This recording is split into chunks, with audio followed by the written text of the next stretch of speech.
Thank you, Dan. Welcome, everyone. It is 6 minutes after the hour of 6 a.m. It's Thursday, August 15th, 2019, 57 degrees outside. And Shane Matobin's on the line with me from Vancouver, British Columbia. Half man, half amazing. Tom Eagle, your morning mayor in the house. And this is the KMMS Morning Soapbox with, who else? Tom and Shane. That's right. Yeah, here we are. And it's better than the Iowa Fair Soapbox, believe Well, me. that's true. Yeah, the Iowa Morning Soapbox really sucks. That's not good. That's not good at all. Well, props out to the police force of Philadelphia yesterday, rendering that terrible situation mute after almost, 10, 12 hours? Oh, yeah. Yeah, that's for sure. Yeah.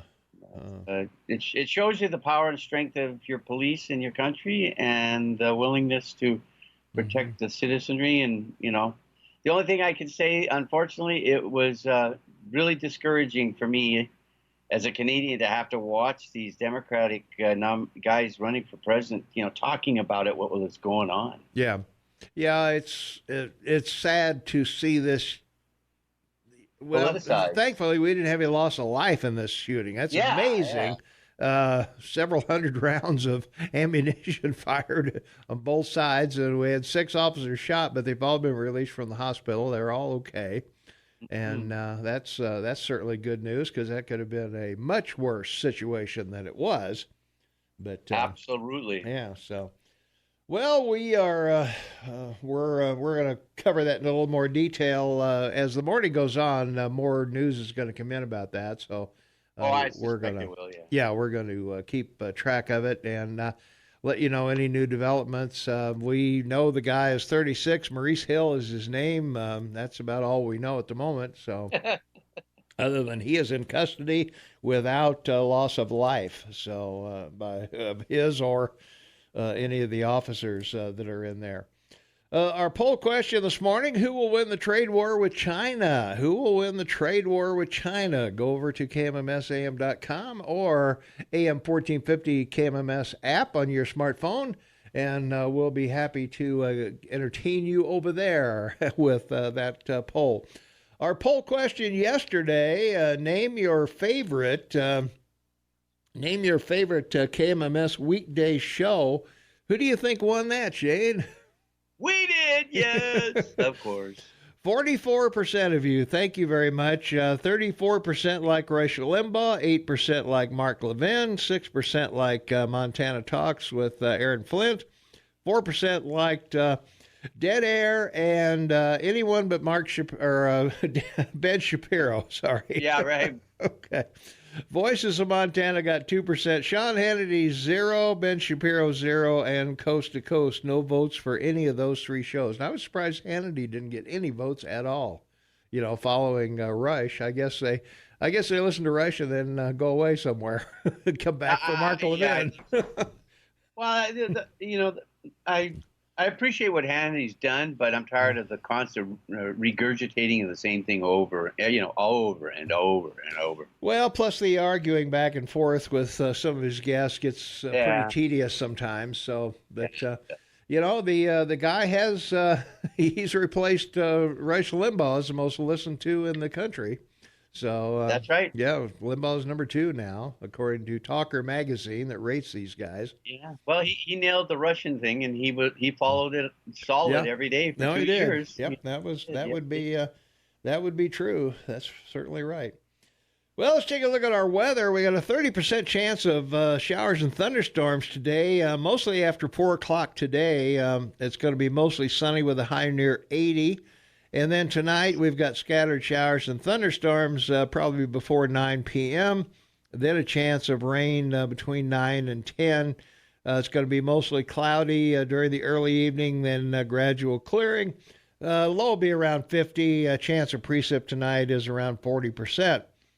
On Friday, for your weekend beginning, sunny with a high near 78. Light winds. Friday night, partly cloudy, low around 48. No precip in the forecast for Friday. Saturday, it's going to be mostly sunny with a high near 78. And Saturday night, there's about a 20% chance of rain before midnight, but mostly clear. and low around 51. Sunday, really nice day. Sunny with a high near 87. No chance of precip at all. Mostly clear Sunday night with a low around 54. And same on Monday. Sunday with a high of 87. And Monday night, mostly clear with a low around 54. So it looks like a pretty nice weekend for the Potato Fest over in Manhattan. So we're excited about that. 7 o'clock, we're going to have the Manhattan Fire Department in here, which is sponsoring the breakfast over there. And that's going to be, get my paper out here. Let's see, 6:30 or 6 a.m. to 10:30 a.m. They'll have pancakes, scrambled eggs, bacon, sausage, hash browns, coffee, milk, orange juice, whatever. And all prepared by the members and families of the Manhattan Volunteer Fire Department. So we'll be talking. Eagle Man, I think you should frame that and hang it on the wall because it looks like a diploma. It does look like a diploma a little bit, doesn't it? Yeah. And whenever you hang stuff on the wall like that, people never read it. They just look at it and go, "Gosh, look at that diploma." Yeah, that's pretty good. Yeah, I should make up a bunch of phony diplomas and put them in here. You think? Should I do that with gold seals on them and everything? Yeah. Yeah, it's pretty funny. Yeah, my PhD in podiatry. Yeah, that's right. Yeah. Temperatures around the area right now. Livingston checks in at 57 degrees. Manhattan is also 57. Three Forks is 58. Gallup Gateway, 56 degrees there. Ennis is 56. Big Sky, 51. And at the airport in Belgrade is 58 degrees right now, and we're right at 56 degrees in downtown Bozeman. So that's your weather for today. And is this where I yell bingo? Yeah, yell bingo if you want. Yeah. Yeah, well, because you've been right. I mean, I've been right. Yeah. Well, the weather's, I've been pretty accurate here. Yeah. I've been pretty much on it, so I'm excited about that. You know? Your game is on, baby. My game's on. Yeah, right. You believe that, huh? Yeah. All right. Yeah. Well, you're going to get an invitation to the Masters weather competition. I'm sure I will. Yeah, I'm sure I will. Yeah, they'll give you a Nike, a Nike shirt to wear that says Weatherman. Yeah. You know, the Eagle Man, Weatherman. WHETHER. That's right. Very good. 10:57. That's not the time. That's the year. That's right. Wow. That Macbeth, the King of Scots, was killed in battle by Malcolm, the eldest son of King Duncan, whom Macbeth had slain. Yeah, so talk about getting your revenge back, huh? Getting your mojo working. Well, the thing I love about this is that there really was a Macbeth. Yeah. Anyway, this guy, in 1093 he dies, right? And I mean, he's 62 or something. Yeah. And whatever. It's just so amazing, right? Yeah. Anyway, he lived during what was known as the Scoto-Norman period, which was a period where, you had all these people from the mainland, being France, that were living and mixing with the locals. So, you had Normans, Anglo-Normans, French, Flemish, and even the British, of course, mixing with those guys in those kilts. But this was interesting because this was the effort to gain that independence from England, and several battles occurred over, a century that they weren't successful at the end. But to think it was a millennial, a 1,000 years ago. I know. Oh my gosh, how amazing. Yeah. I can picture myself saying, Thursday, August 15, 10:57. Yeah. What? No. We're meeting with our pokers and flags, at the corner of. Yeah, right. Yeah, Thursday, August 15th, 15. That's the year. It's 15. Yeah, right. Exactly. I don't know what these people did. What did they write on their checks? Yeah, that's right. 15? How to get around. Exactly. Well, in 1935, on this date, humorist Will Rogers and aviator Wiley Post were killed when their airplane crashed near Point Barrow, Alaska. This is such a great story. I mean, this is one of those vaudeville stories you want to talk about just for a moment. Mm-hmm. I mean, I think most anybody that has done any reading, notes of Will Rogers. Sure. 4,000 nationally syndicated newspaper columns, like Yeah. Little Abner again, right? Yeah. So, he was very popular. Yeah. and made a lot of money in Mhm. his time, right? Yeah. He was a humorous cowboy, newspaper columnist, and social commentator. And an actual cowboy. In fact, his son, Will Rogers Jr., went on to make movies as well as a cowboy, a hero of the two-reelers. That's right. Yeah. He made 71 films, 50 silent films, and 21 talkies. He was a Cherokee citizen. Warren, look out! Here you go. Yeah, it was born in the Cherokee Nation in the Indiana Territory. Made famous by the Ziegfeld Follies. Can you imagine at his age, running around backstage with all those babes in New York? Oh my God! That wouldn't have been a good ending. The good thing there wasn't a Me Too movement then. One of his most famous lines was, "When I die, my epitaph, or whatever you call those signs on gravestones, is going to read, I joked about every prominent man of my time, but I never met a man I didn't like. I'm so proud of that, I can hardly wait to die so it can be carved into my gravestone." Well, okay. Good for him. Yeah, there you go. All right, we got to take care of our ranchers and farmers and truck drivers, cab drivers, anybody that brings you food or clothing or booze. We got them. Yes. So here's sustenance, right? The sustenance of life. That's it. All right, here's your Montana news and ag. All right, it's 23 minutes after the hour of 6 a.m. It's Thursday, August 15th, 10. No, it's 2019. It's not 10. We were just talking about how people must have struggled with, okay, who decided that AD years ago, okay, it's no longer BC, guys. That's over. Exactly. So it's 1. That's right. Write it on your checks. Well, in 1939, The Wizard of Oz premiered at Grauman's Chinese Theater in Hollywood. I've been to the theater. I know you have. You've been everywhere. Oh, yeah. Yeah. It's a great place. Yeah, it really is. Yeah, you got to see all the handprints and footprints. Mine are there. They let me put mine there. Of course they did. They're the Eagle Man. Yeah, they're over in the northeast corner under a trash can.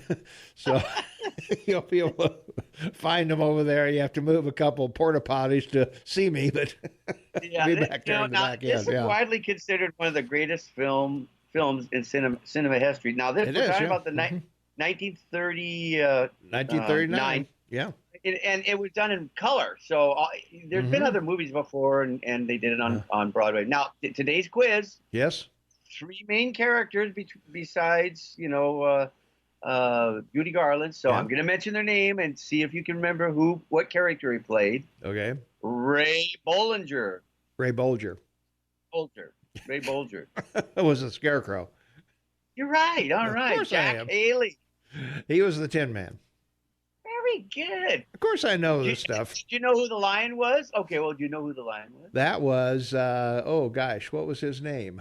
Bert Lahr. Bert Lahr. You're right. Yep, I didn't remember Bert Lahr. Yep. $3,017,000 to earn, and $2.7 million to make, makes it potentially one of the most successful movies, because in today's terms, that would be like $300 million. Yeah. And same year, Gone with the Wind, and what was the other one? Wonderful Life. That's right. And guess which one won the Best Picture? Gone with the Wind. Good. Yeah. The Wizard of Oz won Best Original Song for Over the Rainbow, which we all sang to children at some time in our life. Yeah, that's for sure. And Best Original Score by Herbert Stother. Yeah. Anyway, one of those amazing moments in time in our culture that was amazing. It was, yeah. Well, unfortunately, right after 1939, we went to war. And in 1944, Allied forces landed in southern France during World War II for the liberation of France. And that's right. And Charles de Gaulle announced the French resistance. Yeah, right. Would now be called the Free French, and reorganized into the FFI. Yeah. And of course, they used a flag with the cross of Lorraine, that's the cross with, or the Christian cross with 2 bars on it. And of course this is what he led them into Paris before, where the FFI, his army that saved France. Yeah. Right. Yeah. They have in their capital, they have surrender notices for every country on earth. Yeah, so. That's right. When the Americans were marching into Paris, the French were, down at the coast on the Mediterranean suntanning. Yeah. 1945, the Allies proclaimed VJ Day, one day after Japan agreed to surrender unconditionally. That's right. It actually was August. It was August 14th, but because of the change in time zone differences in the United States, it was August 15th. But what a day. And what a famous picture in the middle of Times Square. They only recently, the last 5 years or something, figured out the guy kissing the the Navy guy that kissed.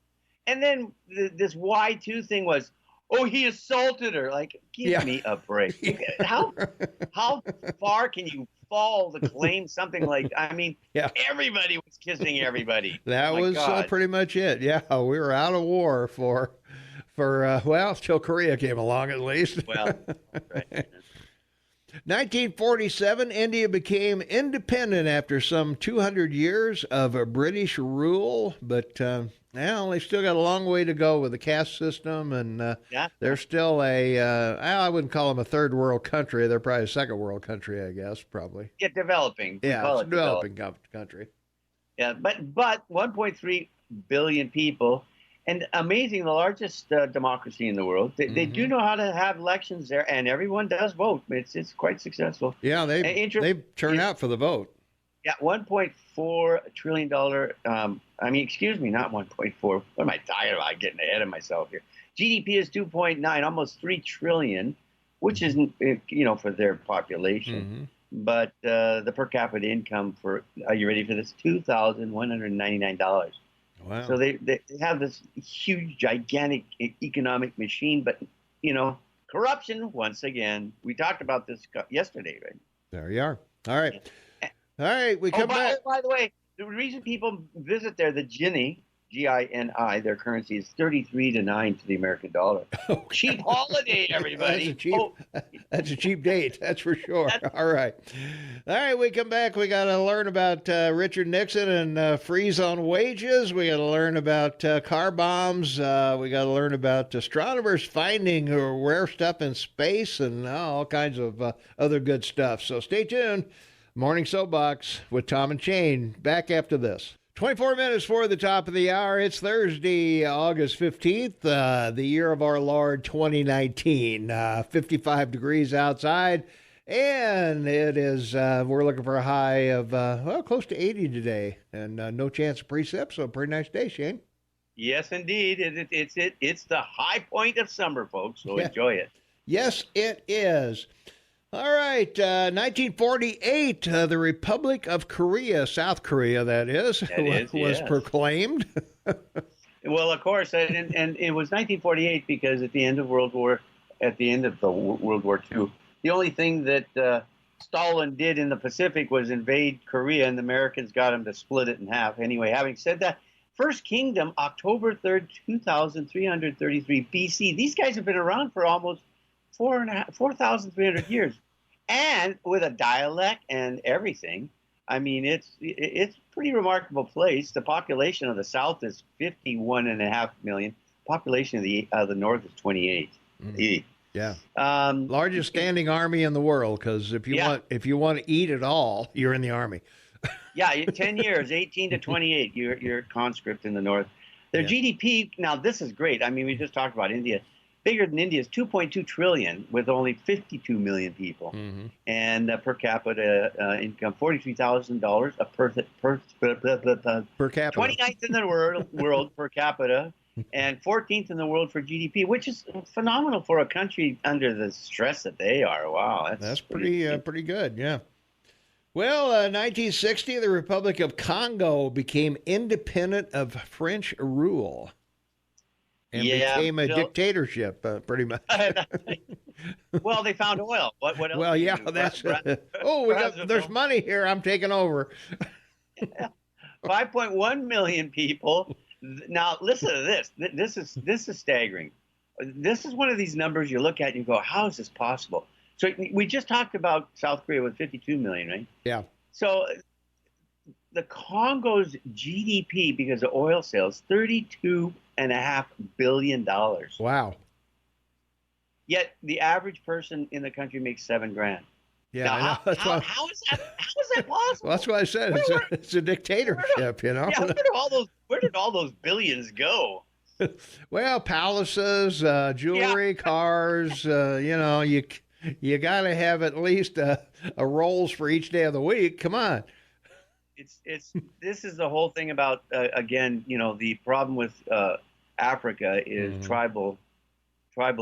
You know, it still exists, and it's a perfect example of it. You know, so very sad because it's such a rich continent, and you know, there's 500 million people on the continent. It's pretty amazing. Yeah. Boy, yeah. That's quite a place. Yeah. Yeah, it's very scary. Don't want to go there, folks. Do not go there. No. Probably not.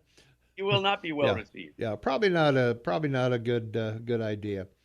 Let's see. From our text line, we have a text line. Do we have a text line? Yeah, we do. Somewhere on here. Where is it? There it is.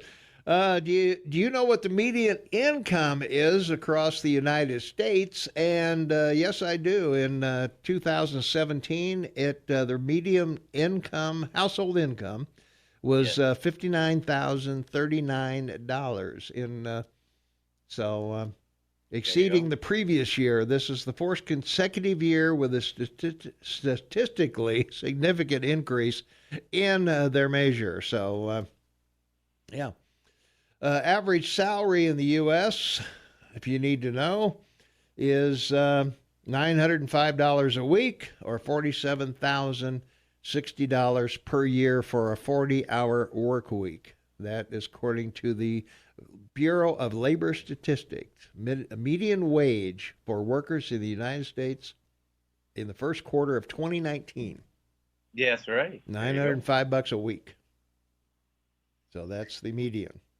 Median would be right in the middle. That's right. So somewhere, yeah. Yeah. Median sort of means medium or whatever. So that's about $5,000 a month. Yeah. That's in U.S. dollars. That's a pretty good income. It's close to 60. You know. So, yeah. And of course, not everybody makes that, and in many cases, if you live in places like San Francisco or New York City, where it's very expensive to live, you know, garbage handlers make $100,000 a year, and you know, there's certain. If you want workers there, you got to pay, you know, higher rates, and that goes to higher taxes and things like that. So let's see. Also, from our text line, you guys are awesome. A plethora of useful information. Yes, we are. That's why we're here. That's why we're here. And it's relevant to today because all these numbers we talk about carry over to other things we talk about, like finance and global science and technology. Yeah, it's all relevant. All that stuff, yeah. Well, speaking of wages, we all remember, well, not all of us, but Shade and I do, back in 1971 when I was what was I doing in 71? I can't remember. I think I was selling I was selling furniture in 71, yeah. Yeah, 71, 72. That was the last year of the draft. So that's why I always remember Nixon as a great president, because when I didn't have to go. Huh? Honestly, when I turned 18 on January 3rd, I thought for sure I was going to get drafted, and he ended the draft. So, you know, for me, greatest president ever. Yeah. You know, I know for everyone else. You were a Canadian citizen, though.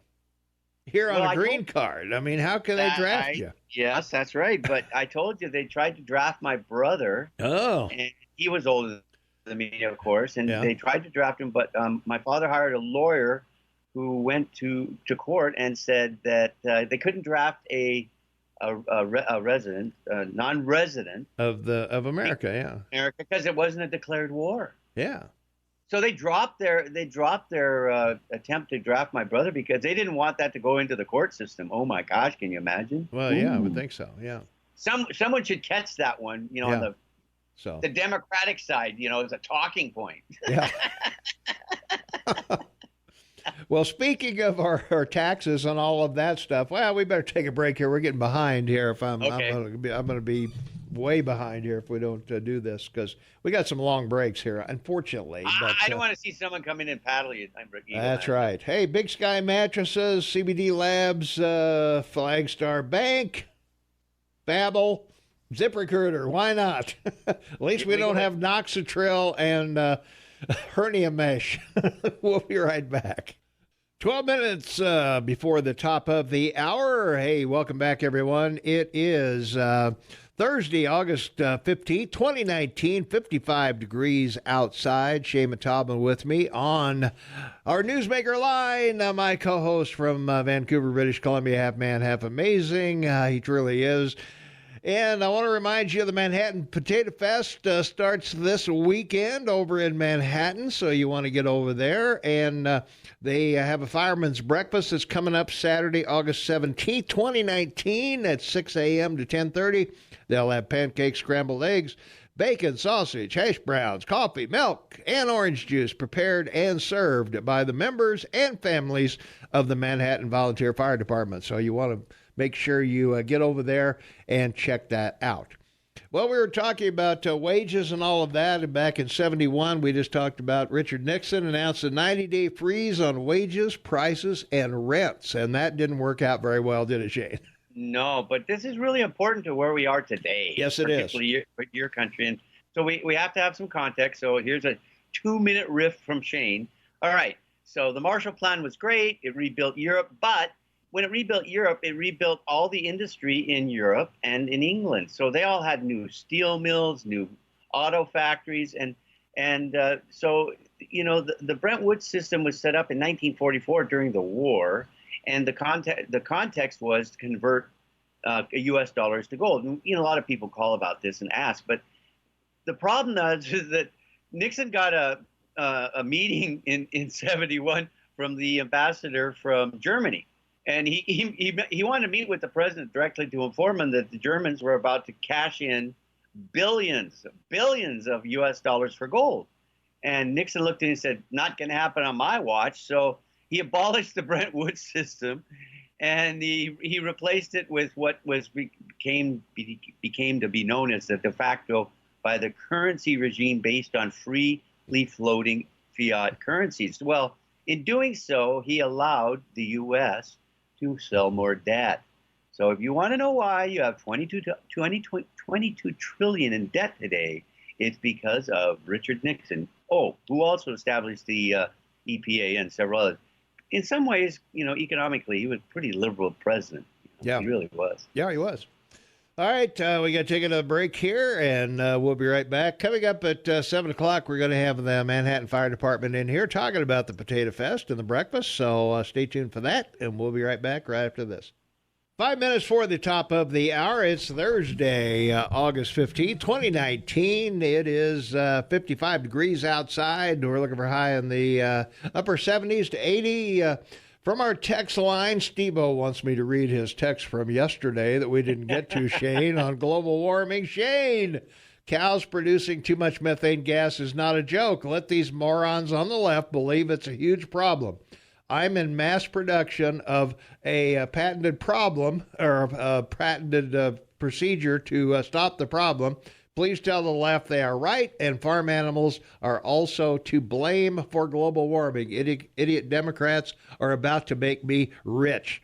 So there you are. So we took care of Steve-O this morning. I had to paraphrase that a little bit because Steve-O's using some language that I'm not sure is appropriate for this morning. talking about cows and their whatever. So anyway, I hope that still gets the message across that it's the Dems are a little I don't know, getting rid of all the cows. Yeah, let's do that and see how that works out for you. Now we got to talk about stars for a moment because everyone loves stars. And stars, I like stars. Yeah. All right. Yeah. So Ursa Major, which is the name for the little Big Dipper constellation. A lot of people in astrology refer to it as Great Bear, but the Latin translation is actually a greater she bear. Oh. Anyway, Ptolemy, an Egyptian astrologer, Mm-hmm. wrote about the original 48 constellations in the second century, so 200. Yeah.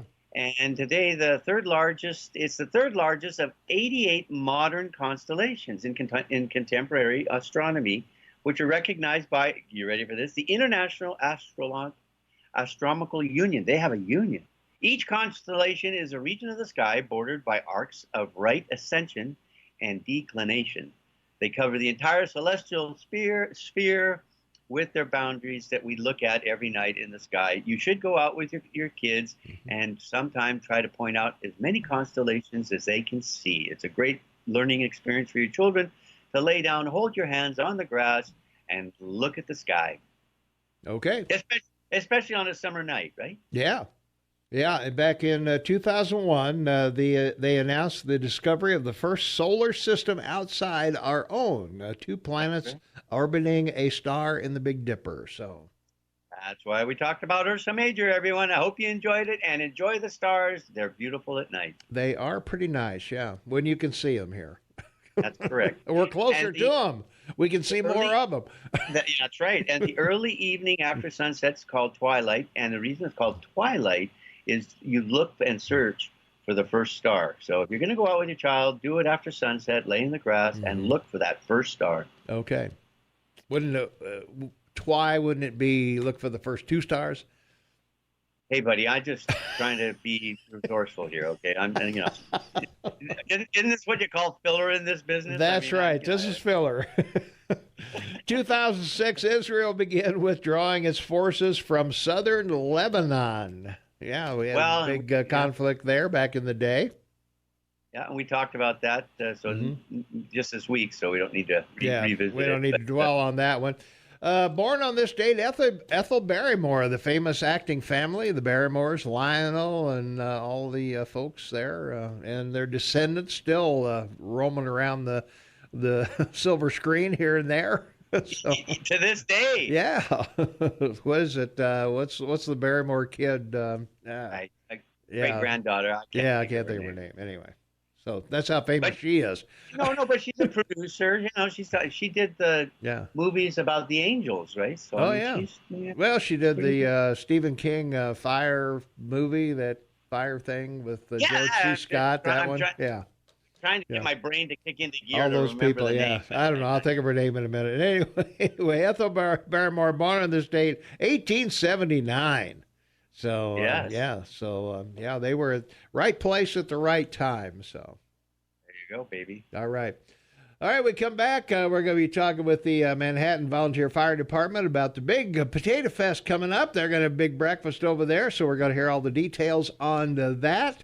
So if you're planning on going to the Potato Fest, you need to get over there early and take advantage of the breakfast over there. So we'll be back with more right after the news at the top of the hour. Stay tuned. Thank you, Dan. Welcome back, everyone. It's 4 minutes after the hour, Thursday, August 15, 2019, 55 degrees outside. Tommy Galoff, your morning mayor. Shane Montalban on the line with me from Vancouver, British Columbia. And this is the KMMS Morning Soapbox with Tom and Shane. And we'd like to welcome the Manhattan Volunteer Fire Department here. Chris is with us. William's with us. Thanks, guys, for coming in this morning. Thanks for having us. Yeah. Let's talk a little bit about the Manhattan Volunteer Fire Department. The city has to be a certain size before you are required to have a paid fire department. Obviously, Belgrade is right on the cusp of that, I believe. They lease from the Central District or something like Central that. Valley. I think, Central Valley, and they're looking to maybe have to move to their own fire department soon. So, Central Valley has some paid members and some volunteers, right? Mm-hmm. And Manhattan is all volunteer. Yeah. Okay. So what got you guys into the, obviously somebody's got to do it, right?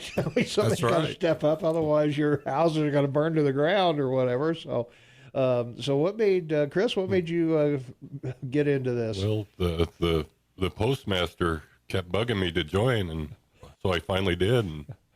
And then I wondered why he waited so long. Well, It was a good deal. yeah. Well, my dad and my older brother were volunteer firemen in the little town we lived in, so I have some experience, I guess, with it. I was too young and then went off to college, so didn't get to participate in that. And William, what about you? How'd you did this guy recruit you, or did you just? Actually, 13, 14 years ago, some firemen stopped by one evening selling raffle tickets and said, hey, we could always use more volunteers. So I stopped by, filled out an application, and I've been on the department now for over 13 years. Okay. What kind of training do you guys get? Obviously, you don't just go out there and try to figure out how to turn on the hose and run the siren and whatever. Right. So, what is there a place you go, or is there a school or some kind? We have in-house training every week. Mm-hmm. We go over like either fire, medical, extrication, and then there's also some schools that, like Cody has a fire school we go to every year. Mm-hmm. I was going to say you must go somewhere to at least learn the basics of, how to fight a fire. You feel the door and things like that. Right. Yeah. A lot of that's just in the house from experience from our veteran firefighters, and then we've also been collaborating with local departments, Three Forks, and other departments go train with them. So that's been a help as well. Yeah. And we had the state fire trainee. He came and took us through Firefighter 1. Mm-hmm. So that, because you gotta start somewhere. Otherwise, it's gonna be very dangerous for you to go out there without some training, obviously. Yes. So that would be very important. What's the population of Manhattan right now? Do you know offhand? I think it's close to 1,600. Is it? Yeah, I was going to say, you got a ways to go before you got to have a paid fire department. Right. And a nice little town, too. It's a great little town. Sir Scott's Oasis, we get over there every once in a while for that. And Potato Fest, and that's your big deal. And the place that used to have the ducks used to have the sale every year. That isn't there anymore, I don't think, is it? The Big Sky Carvers? Big Sky Carvers, yeah. They were sold, weren't they? And they moved out and whatever. So, we used to go to that big sale and pick up all kinds of stuff they had there. So, it's kind of interesting. But the other thing I wanted to mention, is this a fundraiser for you guys, or is it just a freebie you're putting on? It is a fundraiser. Okay, yeah. We use it. We get some needed equipment. Yeah, I was going to say that you are big volunteers. You don't get a lot of money. Do you get anything from the state or feds or anybody like that for? We do get some money that I think there's some other people take care of those type of things, but through grants and those type of things based on the city council and all those guys take care of getting that stuff for you. There's some funding through the tax base. Mm-hmm. Yeah, and the police, I would assume, as well. So but the Pancake Breakfast is our largest fundraiser we do every year. Yeah, so it's our 35th year. Wow! Of doing that. All right. Yeah, it's going to be this Saturday, August 17th, 2019, 6 a.m. to 10:30, and they're going to have pancakes, scrambled eggs, bacon, sausage, hash browns, coffee, milk, orange juice, everything a growing boy needs. That's right. and there's no line early. If you come early, there's no line. Yeah, I was going to say come early and then go out and enjoy the Potato Fest. Yeah, because it's quite a deal. It's grown in over the years. It's become quite a thing. I think the last time we went, I wasn't sure I was going to be able to walk that far from where we had to park. But they had shuttles now, don't they? They do have shuttles. Yeah, they have shuttles that take you around to the various parking areas. So it makes it very convenient. Yeah, now. That's really nice. For us old geezers that don't want to hike too much. But this is good. How many people do you roughly have in the past? How many people do you serve there? Well, we've been over 1,000, 1,200. I think at times we've even come close to 2,000. I was going to say, with the number of people that go over there, I would think you'd have quite a few of those folks over there. So, yeah. Yeah, we stay busy. It's usually, we can start out kind of light at 6, but A lot of times we're serving right up till the parade at 11. Right up till the parade starts, yeah. So the parade is what, at 10:30, right when you guys 11. end, or 11? Starts at 11. So yes. so you can be well fed and get out, you still get a good spot for the parade and whatever. Then you got the dance thing too. Yes, that'll be our fourth year, fifth year, somewhere around Fifth there. year, I think. Yeah. And William came up with a good routine, so you should come watch it. Yes. Are you the dancer, the featured dancer, what? I am not, but for some reason that's kind of fell on my plate the last couple of years. So you're in charge of the. He's of a the choreographer. He's the choreographer. Okay. We watch a lot of videos and try to come up with our own things. So Okay, so it's quite entertaining to see firefighters dance. Well, yeah, I was going to say, do you guys have the calendar? The shirtless deal. Not yet. That's next. Oh, you got to do that. That might be our next fundraiser. All right, there you go. Well. Yeah, Shane and I have a calendar, but nobody will buy it. So that's. So I haven't heard from Shane. Yeah, what's going on, Shane? Got any questions for the firefighters? Well, props out to you guys. I mean, the job you do is phenomenal. It's remarkable, and there's not enough ever said for the fire departments of America. But amazing history. The first public fire department, Augustus, Emperor seat of Rome, 24 BC. Oh, by the way, it was composed of 600 slaves distributed amongst 7 fire stations in Rome. So I think you guys should be entitled to what the Democrats are talking about, slavery, right? So every fireman in the United States should get some kind of reparation. You should get reparations, yeah. You should get reparations because you guys all came from slaves. Like, this is great for the fire departments of the U.S. He's not just a pretty face, is he?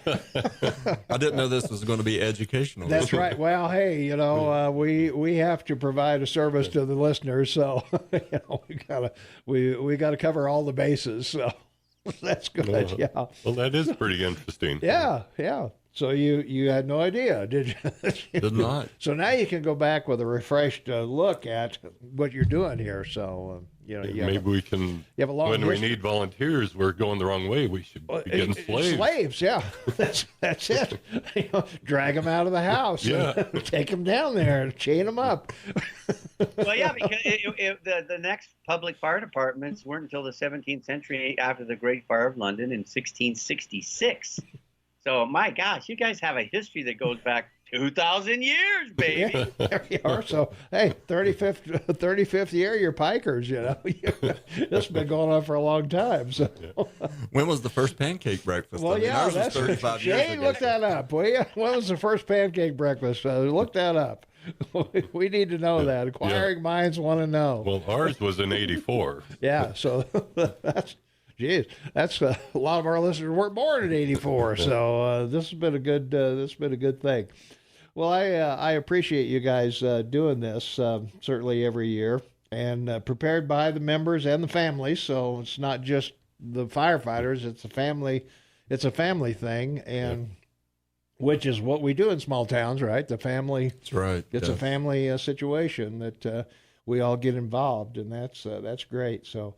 We're very happy you guys are doing this, and you've done it for 35 years, and it's pretty darn important that people turn out and support you guys, because what's the alternative? Yep. Garden hose? I don't think so.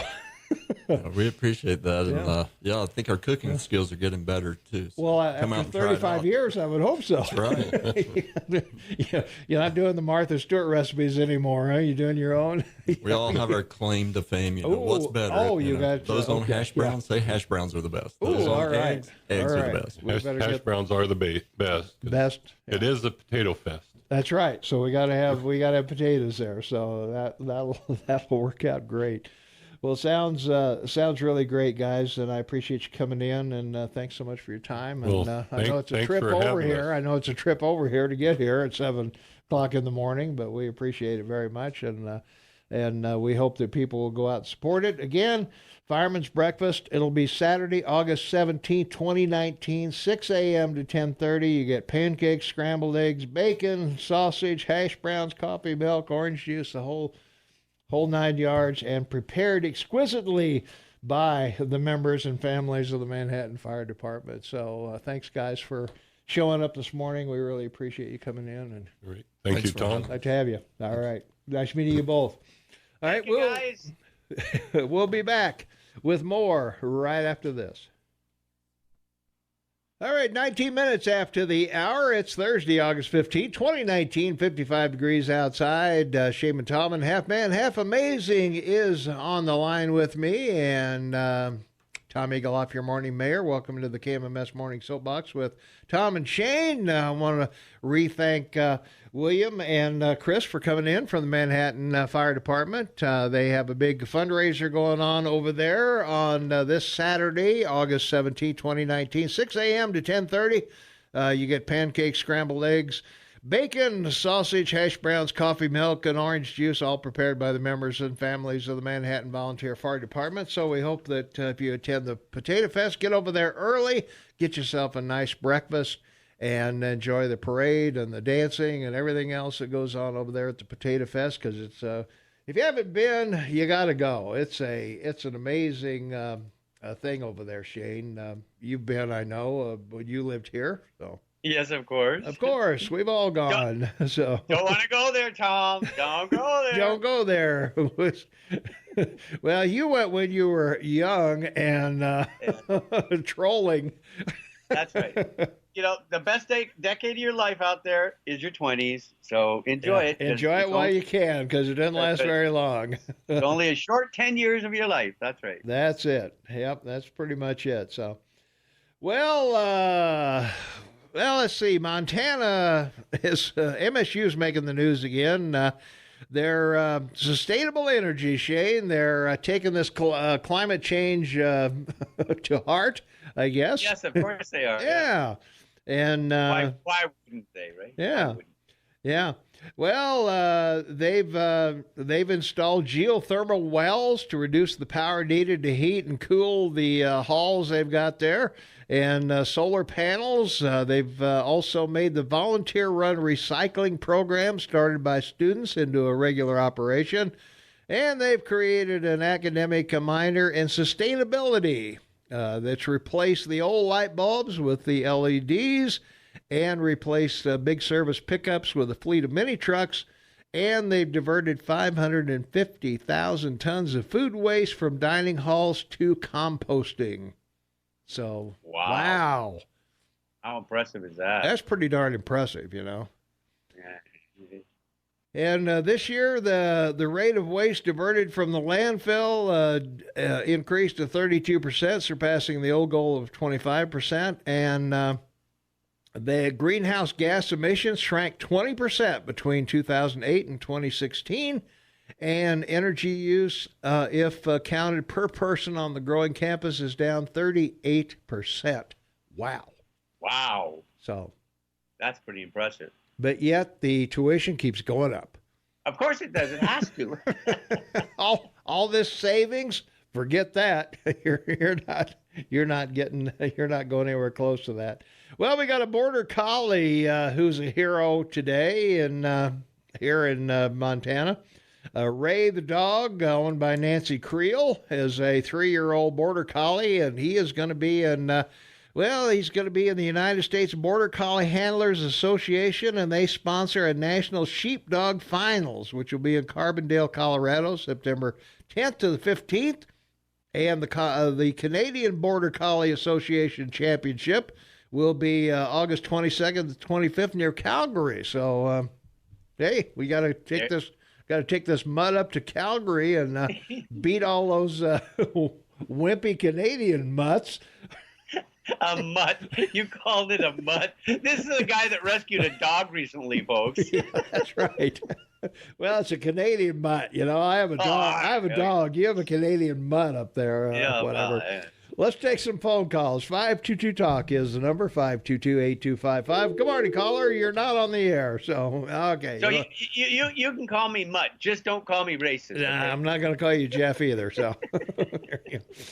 All right. What gets measured gets done, and I would agree with that. So kudos to MSU for doing their part in the global warming myth to make our planet safer. Good for them. Well, I just want to make mention of this because we talked about brick and mortar, and I talked to you about the retail apocalypse in your country since 2010. 17,000 stores are closed. Yeah. So this whole thing about free college makes no sense to me, because unless you're going for something specific study like medicine or engineering, all these buildings are like 300 years old. Like, and can you imagine having to replace all these old buildings, brick and mortar buildings? Why would you now send your kid to school when everything they can need or want to get a degree is on the internet, other than like specializing, right? Like in or sciences. It's a real contradiction, because this is something Democrats or Republicans should pick up. You all you have to do is have a phone, give your kid a phone, and say, now go read for the next 4 years, and you'll have a college degree. Yeah. Well, we're seeing more and more colleges advertised on TV that you could do online degrees and all of that stuff. Now, I don't know if an online degree from, Yale carries as much weight as an actual. I was sitting in the classroom in Yale, or not. You do miss out on the football games, so. But the sad truth is that very few universities are really teaching anything of the 21st century to create a business of your own. Well, that's true. So kick your kids out the door, give them a cell phone, tell them to go get a job at a marketing company or a computer company or something local. Or just get a job anywhere and learn how that company works. That's what I did. Every company that I worked for, I learned as much as I could about how they work. Like I said, fall off a horse, get up and get on another one until you find something you love. Until you find the horse you love. That's right. Then go do it. Go do it. All right. Let's take a phone call. 522-TALK is the number. Caller, thanks for waiting. You're on the air. What's going on? So let's talk about these Democrats that want to get rid of methane or cow farts, which they can't. Sure. And, Steve-O's got the answer. Steve-O's got the answer. So, Yeah, well, they want to get rid of all the coal and the way we produce electricity, but they don't ever talk about in recycling how much electricity it takes to recycle. When especially you do your metals, man, you're talking like what is brass and like copper and gold. You can't melt that stuff until you're about 1900 plus degrees. Even your aluminum. Well, you can't make steel and aluminum without coal. Nothing gets hot enough to do that. So and electricity, and electrical and stuff, because a lot of stuff it's a welder knows this stuff. You melt your metal by electricity. Yeah. So I don't know if recycling is actually. I mean, it's great. It instead of putting stuff in the landfill, but it's not like this gone green kind of stuff. You are still having to produce electricity. Sure. So until we figure out cold fusion, or unless we already have and we just haven't been told that. Well, it's got to be to the point where it's profitable to provide it. That's the issue. It's just like anything else that the old-fashioned VCRs used to start at $700 or $800, and then you could buy them in Walmart for $25 before they were gone. Now you got CD players that are low-priced and whatever. So. Unless you buy yourself a Betamax. That's true, yeah. Yeah, get a Betamax, yeah. Then you got a real good unit. Then you got a good unit. Recycle it. Talk to you later, Mike. All right, thanks. All right. Well, all right, I got to mention this one more time because I did some research, so I got it. Okay. So, methane, greatest producer, termites, 2,000 species in the world. 2,000 species of termites. In the world. There's only 50 of them found in the United States. But here's the real truth. Termites produce more than CO2 each year than all living things combined. As scientists estimate that worldwide, termites may release over 150 million tons of methane gas into the atmosphere annually, or for every human, 1,000 pounds of termites. There you go, wow. baby. Well, Steve-O better rethink the cow flatulence deal. a dead issue if someone would research it. I think I think we need to do something to plug the termites. That's right, exactly.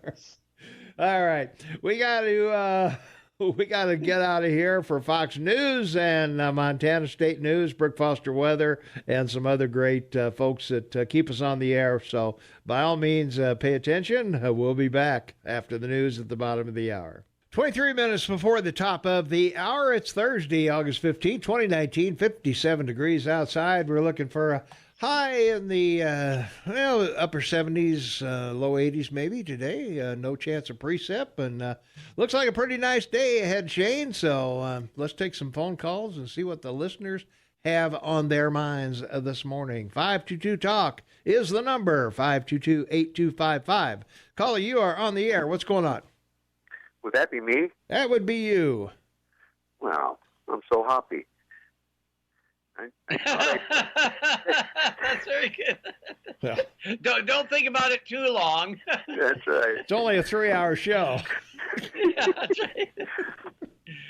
You know, with all this stuff about Epstein's death, and what spurred me on here was you got a text, I don't know if it was Monday or Tuesday, and the guy said, sexual predator, is that the new norm? Yeah. And so I decided to look at it, and you put a little deal together. We because our memories are short, but you know, we can go back, and we can go way back, but you know, we can go back at least to Jimmy Savile, okay, the sexual predator par excellence, and of course he was acquiring from kids for other people. And then you have the Italian island there off the east coast of Italy that was run by one of the aristocrats and his wife, doing the same thing over there. And let me see, where do we got Wiener's laptop, which the NYPD, there was a leak out of the NYPD that said that Ms. Clinton may be involved in trafficking, okay? When the FBI heard that, they wanted the information in the laptop for the NYPD, who did not give it up to them. Then we had one, I believe the gal that worked for Global Initiative, Hillary again, in Haiti, gets caught trying to fly children off the island in somebody's private plane. And let me see, where do we go from there? We can go to the Podesta brothers. Their choice of art was a little strange. We had the Nexium bust, okay, with the Bronfman sisters and others. And then we have, and I don't remember which state this started out in. I think for some reason it was Texas. But we have drag queen story time at schools and in libraries. That's pretty sick if you look into that. And now the Boy Scouts have come out and said they have a pedophile problem within the Boy Scouts. Now, I think they were warned about that a long time ago by many of us on this radio station. Yeah. I would say so. We had the guy that sent the text in about Moloch. Well, Moloch is the Canaanite god of child sacrifice. So it goes way back. If you look at Jeffrey Epstein's little church, or whatever you want to call it, that he had on his island down there, you'll see that on one side, and I would assume that it's probably the east side, there's two owls up there. Now, the owl represents many things, knowledge and all kinds of stuff, but the owl is also, in some quasi-religion, is the protector of the underworld. So I thought that was interesting. And get back to Mr. Epstein. If we remember, he got a sweetheart deal from a gentleman by the name of Acosta. And the reason that he got the sweetheart deal is because Mr. Acosta, according to him, was told to back off. So he was working for the intelligence agency. They didn't say if it was the FBI, the CIA, or both. They didn't say that, but that he was working for intelligence. Well, now we have intelligence, the same intelligence, I would assume, investigating the guy. I don't know if that's a good idea, but anyway, that's what's going on. And Mr. Epstein, this guy is a guy that was meeting with his lawyers, and he changed. He actually put a new lawyer in charge of his bevy of lawyers. He took one guy out, put another guy in. For 12 hours a day, he was meeting with these guys, and he commits suicide? Yeah. Doesn't seem natural, does it? It does not seem natural. Well, I think the lawyer said the last thing that Epstein said to him when he left his cell was, "I'll see you Sunday." And right. So, right. And if you want to do unless I'm dead, if you want to do a little digging into this and what's going on the border, you can look into a corporation or company, I don't know what it is, called Cemex. And the connections are a little bit more than bizarre. Yeah. If you look into this corporation and where they're located and, who they're connected with, another Bronfman is one of them, and look into that. So it's not just about this guy. I mean, it goes back. And the problem you're going to have with these people, and we are having with these people, is they get into the old ancient texts and they believe it. Yeah. They believe it. Yeah, it's part of the issue.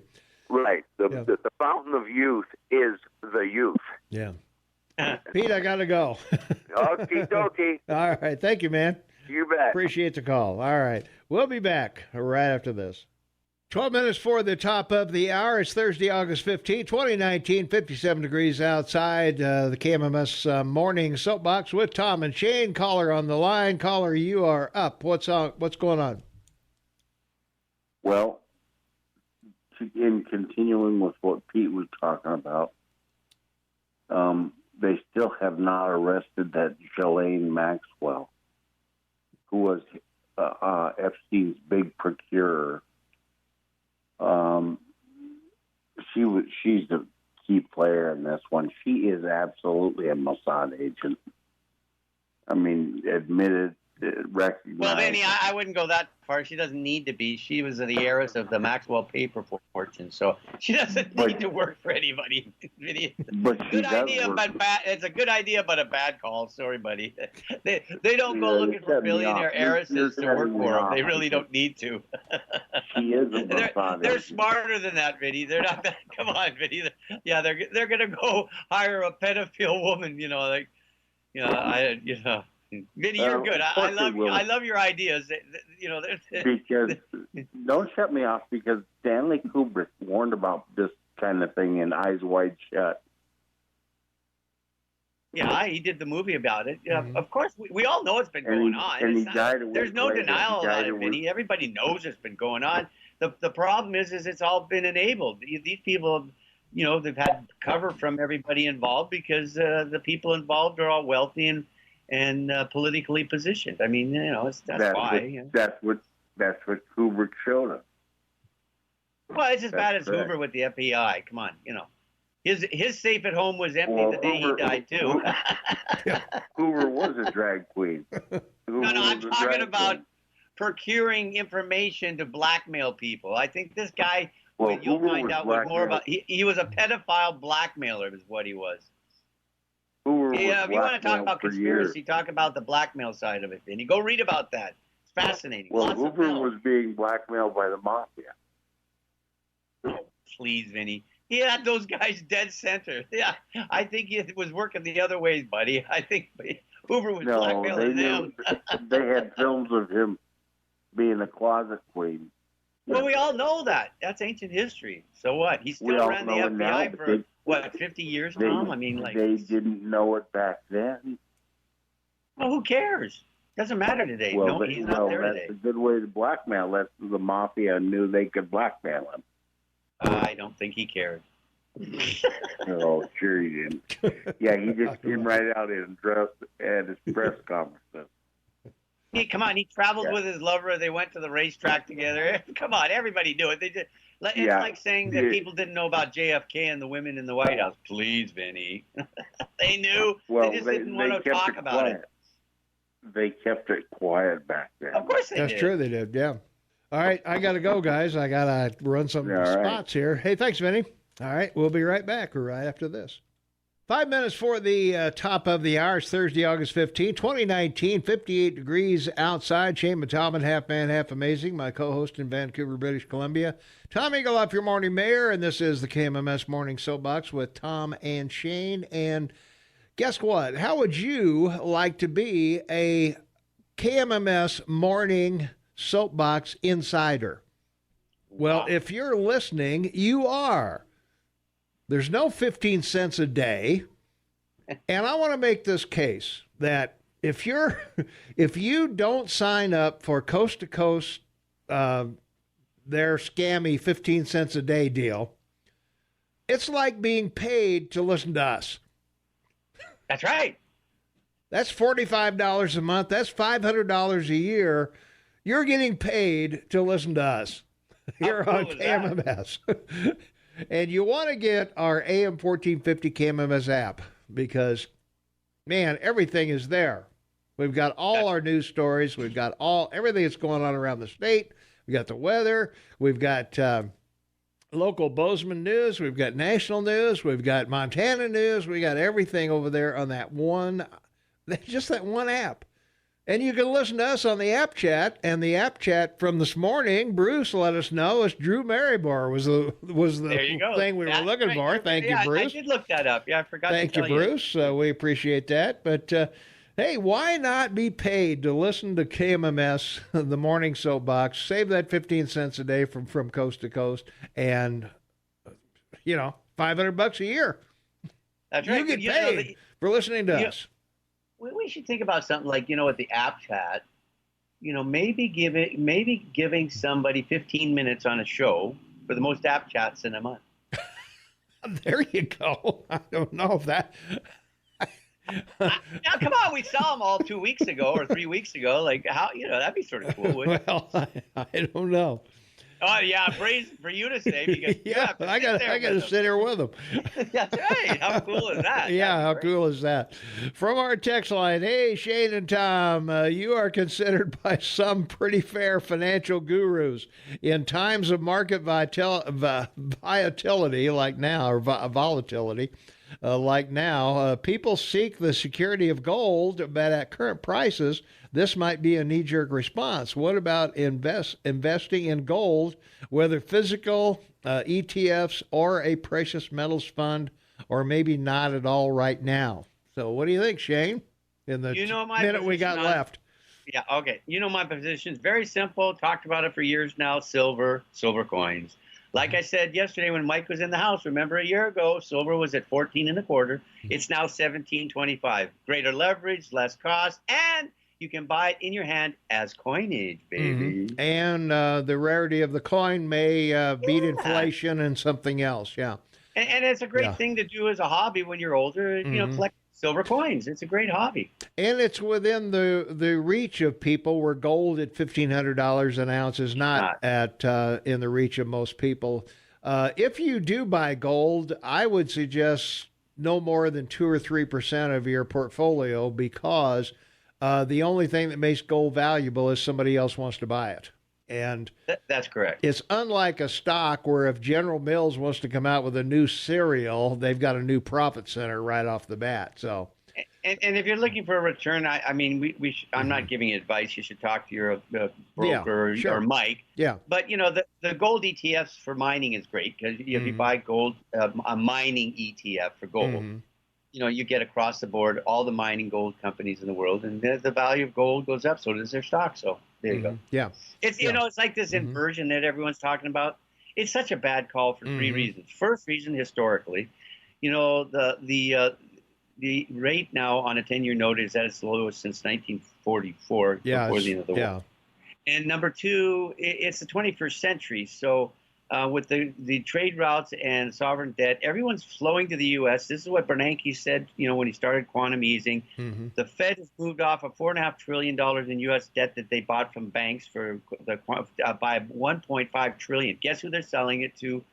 People coming to the U.S. to invest. Number 3, interest rates on this. When bond interest rates go up, the price of the bond goes down. When they drop, the price of the bond goes up. The bond is trading in a premium. So there you go, folks. Yep. And everybody else's bond is at a negative around the world. Well, not everybody, but a vast majority of them are. And also stocks with dividends, dividends paid whether the stock goes up or down. So think about that as well. So, all right, we'll be back right after this.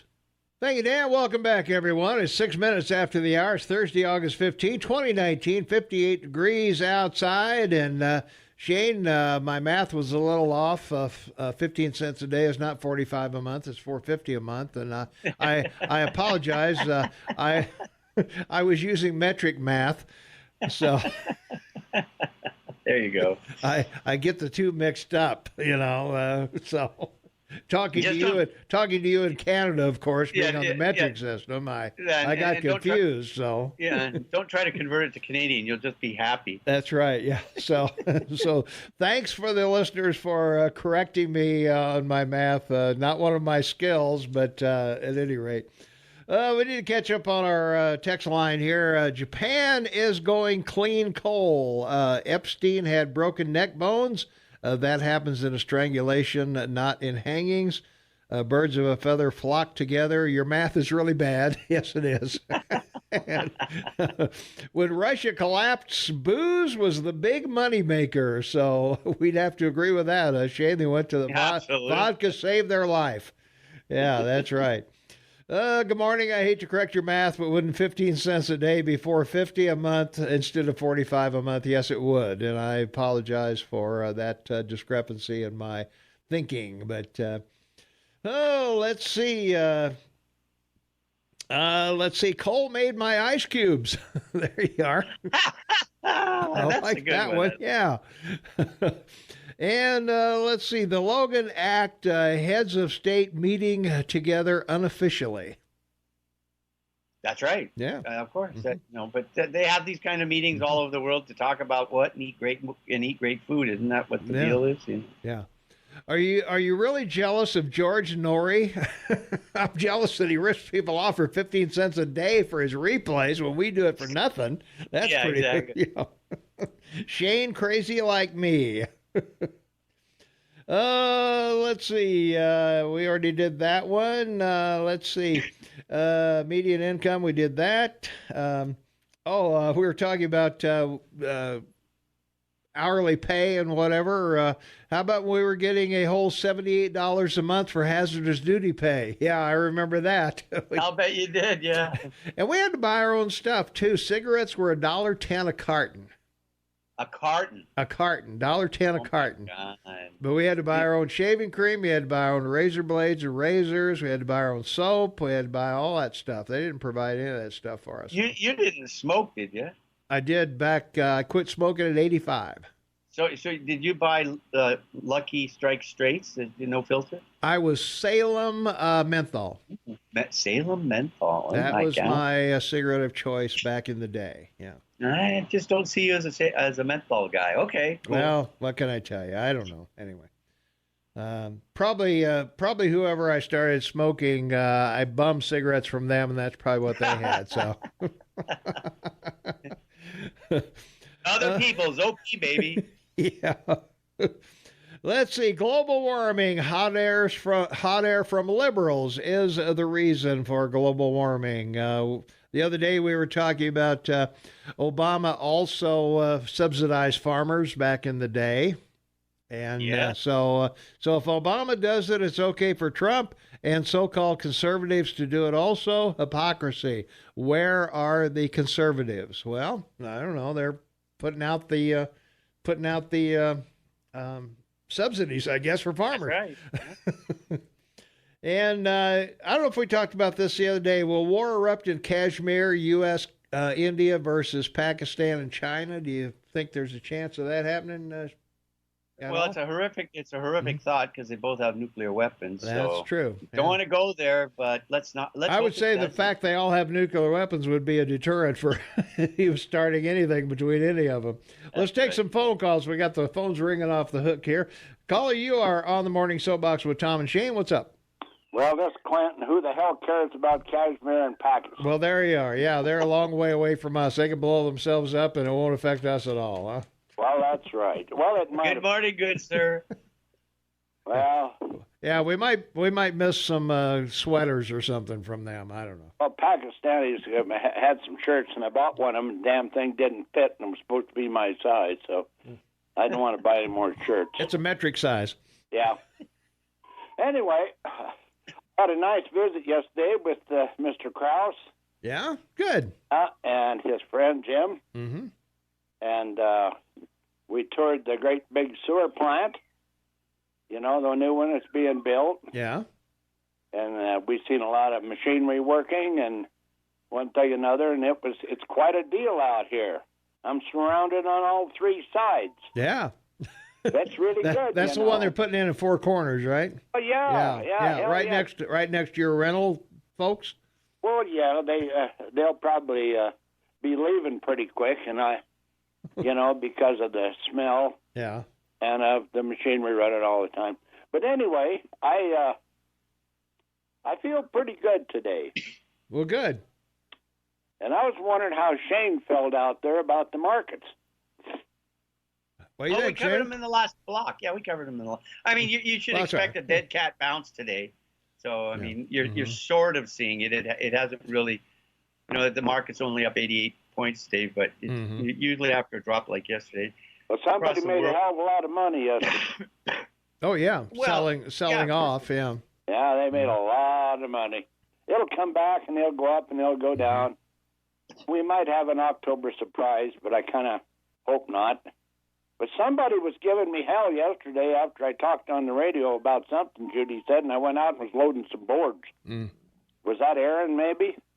Yeah, he was talking about you trashing the farmers, or the whatever. Or he was trashing the farmers, I guess. I ain't trashing them farmers. They're all my friends. I've been a farmer myself. Yeah. And, no, I was talking about the price of combines and tractors. Most people don't realize that those are on time over a period of years, that when they buy them, and they get a little depreciation, on the taxes and stuff like that. Yeah. After, I think it used to be 7 years. I don't know what the hell it is now. You can write some of it off. But, well, some of it you can write off pretty quickly if you need to. But that's right. Yeah. So a lot of things people don't understand about it, but the farmer has always had a time, other than a rich one, like Turner and people like that. But the normal farmer has had an awful hard time all his life. Even since I was born, they had a hard time. Yeah. And, and we get all our food from the farms. We get all our metals out of the ground. And these environmental people out here, I wonder if they think about all this. What do you think, Tom? Why they just go to the corner store and buy it? They don't think about it. Well, they don't. Yeah, you're right. They don't think about it. Yeah. Well, I think it's time that they started thinking about some of the things. And another thing they really better think about is the water they drink. That too. Sure. Yeah. Here in Montana, I never thought that I'd live to see the day when the county commissioners and the city commissioners have bottled water in front of them. They're at their desks. Yeah, but you pay more for bottled water than you do for gasoline. That's right. I never thought I'd ever see in Montana, when we're here at the headwaters, some of the finest water in the world, that I'd ever see people drinking bottled water. Yeah, yeah. That's. I think it's a scam. Quite honestly, I think it's probably tap water from Colorado that's in all these bottles. Well, over at Lewistown, they got some pretty good springs over there, and they had nice bottled water. Well, there. Where I live, we're on like 5 wells, I think, and our water's great. Sure it is. Yeah. We got the finest water in the world here under the ground, but if they keep putting in these infiltration beds out of these sewers into the groundwater, it ain't going to be so great. No, it isn't. I got to go, Clint. Hey, thanks for the call, man. Well, I just thought I'd stir the pot a little bit. All right, you did it. Thanks, man. Caller, you are on the air. Thanks for waiting. What's going on? Yeah, hey, I was just going to talk a little bit about, was it George Norrie you're talking about? Yeah. So I think Art Bell preceded him, and I think kind of before, when Art Bell was doing this thing, I think he's the one that started this, where you could, like, join. Yeah, join it. Well, Rush Limbaugh does it. Yeah, You know, these guys all have their scams, you know, to get more money out of you. Well, yeah, you can listen for free, but a lot of people don't want to be up at like 1, 2, 3, 4 in the morning to listen to George Norrie or Art Bell. Yeah, no, you're right. So Art Bell kind of pioneered that, probably. Mm-hmm. And that was pre-apps and smartphones, and so all the things we have today. That's for what's sure. the expense? I mean, how much does it cost to develop your program? Well, the advertisers pay for us, but I personally, edit the show and put it up every day. So nice. Yeah. So. And it's free. Good. You can listen to us any time of the day, 24 hours a day. Hey, there's no free lunch. Someone pays for it. Well, actually, I will tell you. Yeah, since you asked, the pod bean that we use to put up the podcast, you have to pay extra to get 3 hours. So that came out of my pocket because I want 3 hours. Yeah, so. Downsquare I was thinking about downloading every one of your shows, and that'd jump your downloads up. Well, there you go. Do that. Anything that will help us out. Make sure you do the app and go to our Facebook page and our website and all those things, because they count all that stuff. Believe it or not. Well, I got the app. Yeah. Well, good. That's great. Yeah. Well, good. Well, I appreciate that very much. Good talking to you guys. All right. Hey, thanks for the call and thanks for listening. Take care. All right. We'll see you. All right. That should take care of our phone calls for the moment. Lines are open if you got anything you want to say. Actually, we got to take a break right here. So call after the break and you'll have a free ride till the bottom of the hour. So we'll be right back. 21 minutes after the hour, we've had a caller patiently waiting on the phone. Caller, you are on the air. What's going on? Good morning, Tom and Shane. My point was that the person who was complaining about farmers' subsidies. Yeah. The people who are actually being subsidized are the American consumer. Because if we were paying what it actually costs to produce a loaf of bread, we'd probably be paying about $10 a loaf. When you think about what a combine is, what's a combine? Clint the older, brought this up yesterday. You can pay anywhere between $300,000 and $500,000 for a combine. When you think about the cost of wheat per bushel that they're getting paid versus their cost to produce it, I don't even know how any of them are in business. Well, that's certainly true. There's a lot of cost in farming, as Clint was pointing out earlier. $200,000 for a combine or tractors, or they're off the charts expensive. Well, that's just one piece of equipment. That's true. There's transportation of goods there, and and I'm in the private sector, so if you in a merit-based economy, where in other words, if you do a good job and you are in high demand, you can charge a premium for your product if you're if people see the value in what you do. Absolutely. Low bid is low bid. Mm-hmm. So and you get what you pay for. So the farmer, however, his cost of or I should say what he's paid is determined by somebody else on the Chicago in Chicago on the floor of the the exchange. The exchange. Thank you. Yeah. So, he's really at the mercy of other people.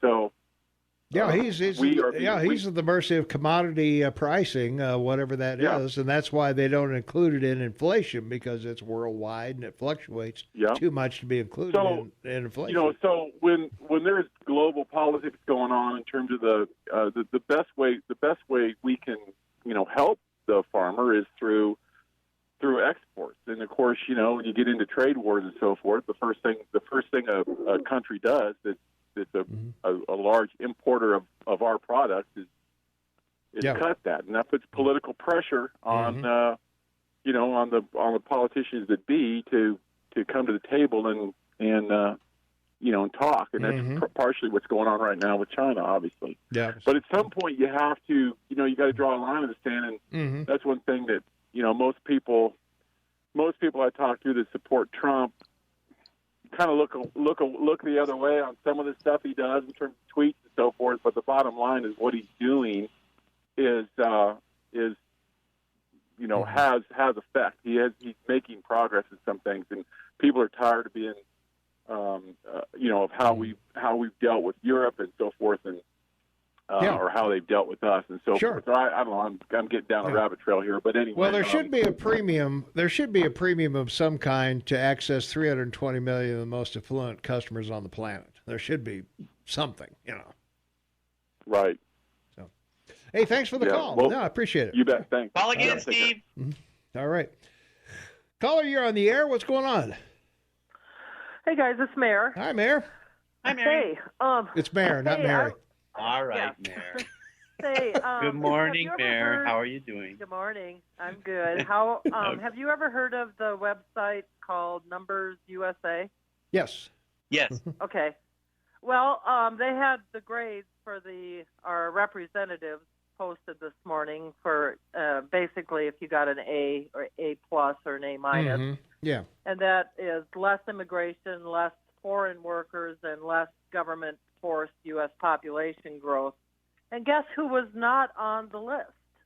Us. The illustrious running for governor, who I will not be voting for, Gianforte. And the problem I'm having with Gianforte these days is he's become a typical, I think, a Washington politician. When he was on over a month or so ago, I texted in the question about Prop 13, if he would be in favor of something like that. And he totally blew off the question and just said, well, I won't raise your taxes if I'm governor. Well, that isn't, that's not the point. Not the answer, point is, are you...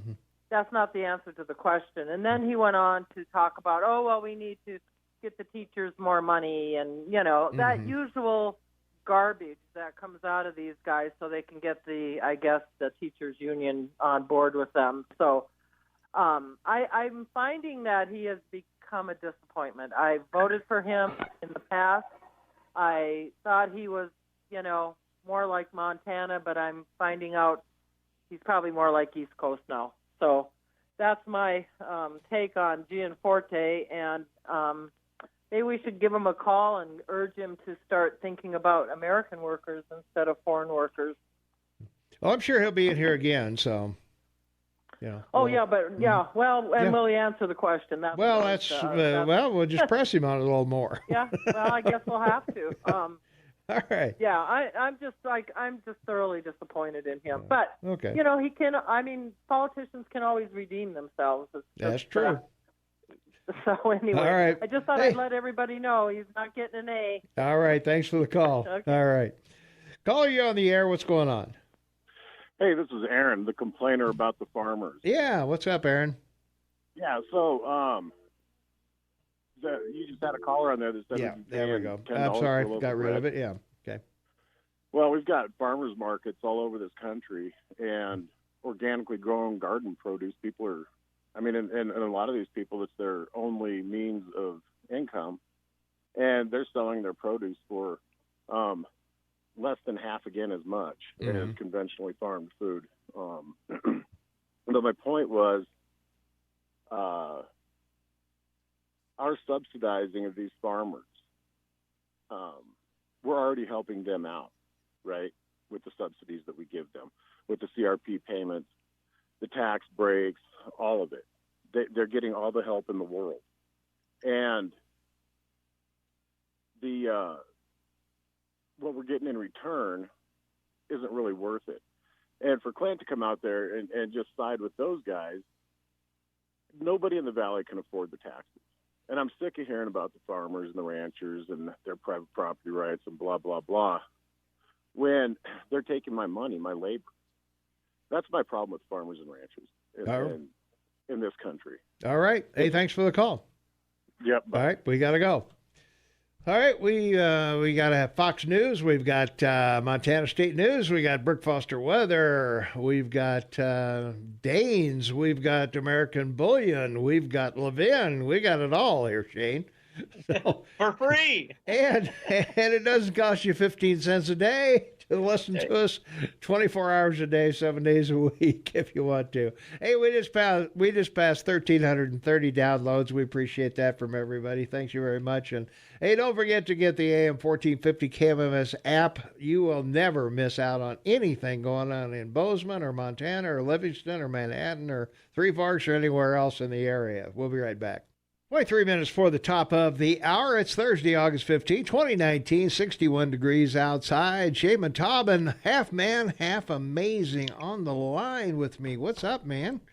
Well, I just want to make a comment and give some context to what Steve made, because a comment Steve made about bread, because it's important. So we talk about this all the time. The U.S. and Canada produce enough wheat to feed 360 million people in North America and 60% of the world. 80% of the world relies on bread as the main staple every day of their food.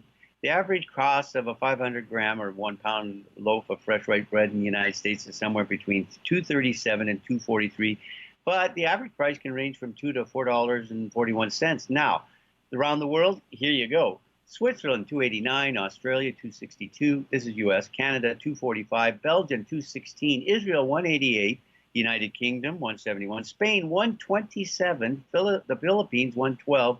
Here we go, buddy. Cambodia, 94 cents for a loaf. Egypt, 81. Turkey, 50 cents. And Gambia, 17 cents. So when we talk about the collapse of the Soviet Union and how it raised all boats around the world and reduced the litany of people and starving and lifted people out of poverty worldwide, one of the biggest ones was bread, because the low cost of bread has saved 7.5 billion people from starvation. Okay. Sounds good to me. My rant about the farmers and bread and how important it is. Okay. From our text line, 478-8298, Tom, speaking of free lunches, where'd you go with Shane to lunch when he was here? You didn't go cheap on him, did you?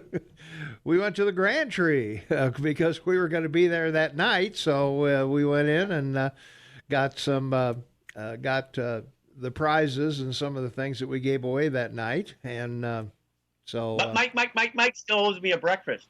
Oh, that's right. We should have got a breakfast with Mike while you were here. Yeah, that's like a year old. I don't know how that works. It was on interest rates, remember, from a year ago when we called the Fed rate. Yeah. Tom, please read this as written. Well, I can't do that. I'm sorry. Regarding the previous caller, Aaron, I'd like to see things from his point of view. However, I'd have to put my head where the sun don't shine, and it would be physically impossible. So that's as good as I can get, Steve-O, as close as I can get to it anyway. So. All right. Let's see. Farm subsidies are forced tax to prop up industries, not fair for people who don't eat their products or industries that don't get subsidies. Well, I don't know if anybody that doesn't eat their products. Yeah, exactly. unless you're starving to death. So, poll question: what is the objective of the trade war? What does winning mean? Well, winning means that you get the Chinese to the table. They stop stealing your intellectual property, and they trade fairly. That's right. That's what winning is. So let's go to the phones. 522-TALK is the number. Caller, you're on the air. What's up? Just this thing with these anti-farmer people just bugging the hell out of me. I mean, first of all, I've never met a farmer who goes to anybody's house and forces them to give them their money. Second of all, when I go to the farmer's market, I get the strawberry jam. It's a smaller container than the Smuckers at the store, and it's more expensive, but I pay it anyway. And what I do on top of that, because I'm choosing to spend my money at said jam producer's little hut at the farmer's market, I give her an extra $1 because I know how hard it is to make it on your frickin' own. But I just don't get it. It's like these people think that the food is just entitled to be there for them. And it's like, maybe this guy Aaron likes to hunt, and he's like, oh, well, I'll go out and I'll just hunt deer. I don't know if he's ever noticed, but I've been here 20 years. When you go out in the wintertime and in the spring and in the fall, lots of the stuff that the deer are eating is farmers' freaking crops, and they don't fence them in on purpose because they want the deer to stay healthy because they're probably also hunting. They're not just farmers and ranchers. They're people with families. They pay taxes on the cars they buy. They may not pay the taxes on the land, but they sure as hell do pay property tax on that combine that costs $500,000. I know that for a fact. Osler Logging just went out of business because they can't get any freaking logging jobs, you know? I mean, when I go up in the mountains and I explore and I have fun, the roads that are there because of loggers and miners that were here before me. When I enjoy these beautiful vistas and the open lands over in the Big Hole Valley that aren't subdivisions, that's because the farmers and ranchers have set it up for farmers and ranching to be there forever, so we don't frickin' starve to death.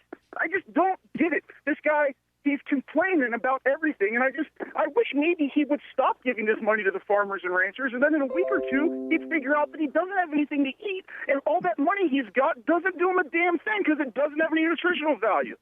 So it's just endless. These people, 9 out of 10 things can go right in your day, and they're focused on the one thing that isn't good enough for them. It's just sad. It's just so sad. How about some results? How about some solutions? Instead, it's just bitch, whine, over and over again. Just, we're all becoming Democrats. All we do is whine. We don't have solutions. But I got to get to work 22 days in a row today without a day off. So great. Take my money from me. Great call. Hey, thanks a lot. That was great. 522 Talk is the number. Caller, you're on the air. What's going on? How's it going, Tom? This is Mike. Hi, Mike. So that one guy really stirred the pot up by personalizing that towards farmers, which is ridiculous. It's not their fault. But that's not what I want to talk about. Sure. I wanted to bring up something that was brought to my attention yesterday, and that is a rider on a budget bill. Hello? Yeah. Oh. So there's the Republicans put a rider on a budget bill in 2015 that says next year this starts that you cannot buy insurance to cover your other 20% on your Medicare. Because, of course, Republicans hate Medicare and Social Security because they're so successful. And so seniors need to call their congressman and tell them that this is ridiculous. Well, those are private companies. You can't tell a private company what they can and can't do. No, there is. Look it up. There's a rider on a budget bill that says you cannot buy insurance to cover your other 20% of your Medicare. Well, I don't think that there's any way in God's green earth that would pass. It did pass. It was put on as a rider on a budget bill in 2015. Google it. Well, if it was 2015, it's 2019 now. Yeah, it goes into effect next year. All right. Well, we'll have to scope that out because that ain't going to happen. I can guarantee you it's not going to happen. I hope not, because that sounds ridiculous to me. Well, it is ridiculous. Yeah, there's no way that's going to happen. And then can I make one comment? Sure, go ahead. Yeah, sure. So the problem isn't, and wheat is a bad example, but corn is a very good example of a bad subsidy because corn is horrible for us. And the subsidy allows us to sell corn below market cost, and it put 1 million Mexican farmers out of business. So there's some of your immigration problem right there. All right. Hey, thanks for the call. Thank you. All right. Thank you. All right. We got to take a quick break. Shane, we got a caller waiting on the line. If you could talk to them, we'll be right back. 11 minutes before the top of the hour. It's Thursday, August 15, 2019. Caller waiting on the line. Shane Montalban has been browbeating them. Let's see if they survived his grueling. Caller, you are on the air. What's going on? I think we were having fun while we were waiting for you. Well, good. All right. I just had one announcement on a brighter note. Sure. For the area, the annual meeting of the Beneficent Order of the Red Rose is this evening. And to all you Red Rosers out there, the grand old man is flying into town, and all I can say is all is well. Well, all right. That's all I have to say. All right. Thanks for that. We appreciate it very much. Okay. Thanks very much. Let's take one more call, and then unfortunately we got to get the Reggie update in here. So, caller, you are on the air. What's going on? I feel like I have to defend myself. When the government taxes me and gives that money to the farmer, they're using the gun of the federal government to come to my house. Really, it's enough. Steal my really. labor. No, it's enough. Okay, what you've had to say is enough, honestly. Really, it's enough. Okay, you've made your point. You don't need to keep harping and pounding and making references, okay? It's enough. So Clint can come on day in and day out and that's not the point. He talks about different things. No, you're harping about the same thing. It's enough. Talk about something else if you want. All right. Rush update. Here's Rush. All right, 4 minutes for the top of the hour from our text line. Let's see. We've got my family is fourth-generation farmers. They pay land tax. Also, we don't want subsidies. We want markets. That's from Karen. And thank you, Shane. Way to go, Shane. Broken record. Aaron needed to hear that. I don't eat corn. Why should my taxes prop up corn farmers and others hurt by stupid tariffs? Shane cutting off collar, not good. What if China said we should pay a tax to access 1 billion of their customers? See where this goes? Well, yeah, you have the choice of either doing business with them or not doing business with them, I would say. So. Well, the difference is they want to buy our products. They don't buy their own. Well, that's true. That's part of it. Yeah. They'd rather have our jeans than and our CDs rather than their own stuff. So that's where it is. But yeah, they certainly. Well, that's what we're trying to do here. Is that if.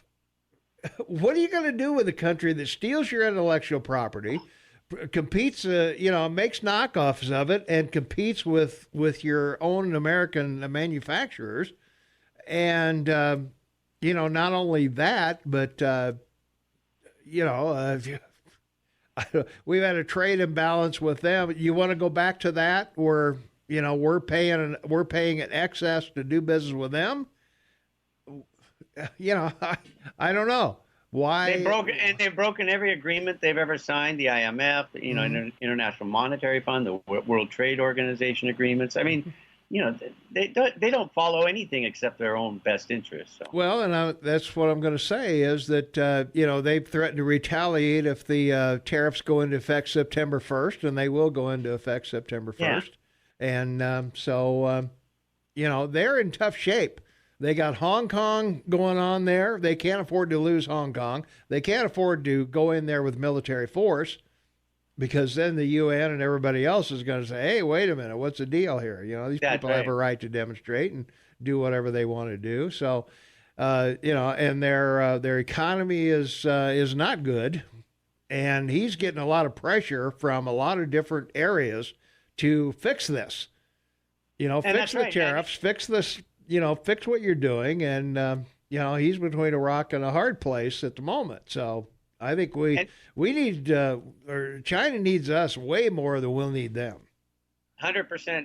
And his problem is he's got the military on his side to control the country, 2 million, 2 million people in the service. Right. But all the generals run corporations and manufacturing along the coast and in the country. And that's where they make all their money. They don't want this Hong Kong thing to blow up because they don't want to see the economy in China collapse. That's their bread and butter, baby. Yeah. Well, the other thing they got to worry about if the Chinese people see this rioting in Hong Kong, is it going to transfer to the youth in China? And they've got plenty of reason to demonstrate and revolt against that government. So that's right. That's right. So that's where they are.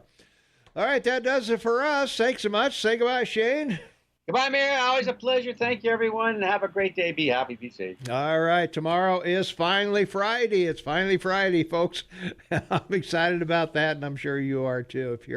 If you're a Monday through Friday worker, as Shane and I are. So, all right. Thanks for all the texters. Thanks for all the scuff up and all the.